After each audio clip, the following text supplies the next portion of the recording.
नमस्कार, ETV भारत मध्ये आपलं स्वागत। आपण पाहत आहात न्यूज टाइम। मुख्यमंत्री एकनाथ शिंदे, देवेंद्र फडणवीस आणि राज ठाकरे यांच्यात झाली 1.5 तास बैठक। मनसेला NDA मध्ये घेण्यासाठी हालचालींना आला वेग। 2 जागांसाठी मनसे आग्रही असल्याची माहिती।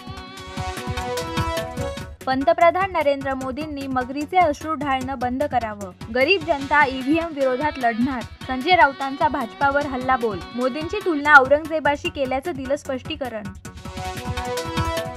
महाविकास आघाडी पुढील 2 दिवसात जागा वाटपावर निर्णय जाहीर करणार। नाना पटोलेंची माहिती। शरद पवार यांच्या निवासस्थानी झाली आघाडीची महत्त्वाची बैठक। वसंत मोरे पुण्यातून अपक्ष उमेदवार म्हणून लोकसभेच्या रिंगणात। काँग्रेसकडून आमदार रवींद्र धंगेकर यांच्या नावाची चर्चा। तिरंगी लढत होण्याची शक्यता। चिराग पासवान सहपरिवार साईबाबांच्या दर्शनासाठी शिर्डीत। पंतप्रधान नरेंद्र मोदींचं 400 पारचं स्वप्न पूर्ण व्हावं। चिराग यांची साईबाबा चरणी प्रार्थना। बिहारमधील सर्व जागा जिंकणार असल्याचा विश्वास।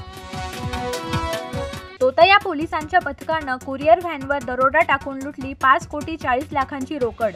4 दरोडेखोरांना अटक तर 4 फरार। मुंबई नाशिक महामार्गावरील शहापूर तालुक्यातील घटना।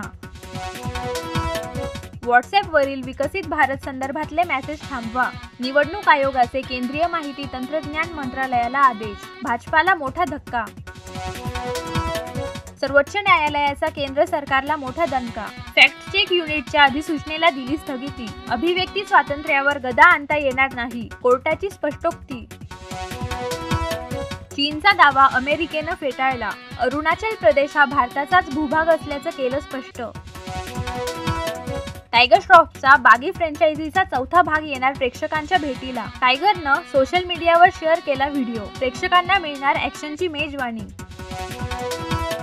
ऋतुराज गायकवाड चेन्नई सुपर किंग्सचा नवा कर्णधार। CSK विरुद्ध RCBचा पहिला सामना शुक्रवारी होणार। न्यूज टाइम मध्ये आज इथेच थांबूया। अधिक माहितीसाठी लॉग इन करा etv-bharat.com।